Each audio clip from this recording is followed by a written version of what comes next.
এই দুনিয়ার মায়া ত্যাগ করে চিরকালের জন্য যেতে হবে তোমাকে আমাকে অন্ধকার কবরের দিকে। যতই দুনিয়ার টাকা পয়সা ধন দৌলত করো না কেন, টাকা পয়সা দিয়ে যত বাড়ি গাড়ি করো না কেন, এই বাড়ি গাড়ি তোমার আমার পরে থাকবে। এই বাড়ি গাড়ি তোমার আমার সঙ্গে যাইবে না। আজকে তোমার সন্তানেরা তোমাকে ঘর থেকে বাহির করবে, দামি খাট থেকে নামাই ফেলবে। তোমার সন্তানেরা তোমার শরীরের দামি দামি পোশাকগুলো খুলে ফেলবে রে। এই দুনিয়ায় কেউ তোমার আপন নয়, সবাই তোমার জন্য ব্যস্ত হয়ে পড়বে গো। কেউ বা যাবে বাঁশ কেনার জন্য ব্যস্ত হয়ে পড়বে, কেউ বা যাবে সাদা কাপড় কেনার জন্য ব্যস্ত হয়ে পড়বে, কেউ বা গরম পানি করার জন্য ব্যস্ত হয়ে পড়বে, আবার কেউ বা কবর খোঁড়ানোর জন্য ব্যস্ত হয়ে পড়বে গো। তোমার দেহটা তোমার বাড়ির থেকে কখন বাইর করে দিবে সবাই প্রস্তুতি নিতেছে। কত মানুষ আসতেছে তোমাকে দেখতেছে চলে যায়, আবার তোমার নাম ধরেও ডাকে না।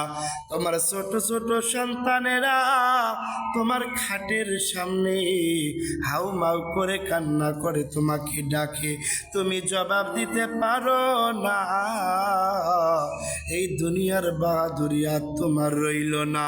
ওরে ভাই, দুনিয়ার লোভ লালসায় না পড়ি ওই অন্ধকার কবরের চিন্তা মাথায় রাখো, যেখানে সারা জীবন ভর তুমি পড়ে থাকবা। সেখানকার কিছু সঞ্চয় উপার্জন করো, যে কবরে নাই কোনো বাতি, নাই কোনো সাথী রে, নাই কোনো জানালার ব্যবস্থা। সামান্য এতটুকু গরম সহ্য করতে পারো না, সামান্য এতটুকু ঠান্ডা সহ্য করতে পারো না। ওই কবরে ল্যাপটপের কোনো ব্যবস্থা নাই, কোনো ফ্যানেরও ব্যবস্থা নাই। সবাই তোমাকে পর করে রেখে আসবে। আজকে তোমার আমলনামা যদি ভালো না হয়ে কবরে যাও রে, কবরটা ভয়ঙ্কর হয়ে যাবে। এই ডাইনের মাটি বামের মাটি চাপ দেওয়ার জন্য ব্যস্ত হয়ে পড়বে। এই মাটি এমন নিষ্ঠুর হয়ে যাইবে, এই মাটি তোমাকে ছাড়বে না। আল্লাহ বলবে দুনিয়ার মধ্যে এত সময় দিয়েছি, ব্যস্ততার মাঝ থেকে তুমি ইবাদত বন্দেগী করো নাই। এই দুনিয়ার ব্যস্ত তোমার ব্যস্ত নয়।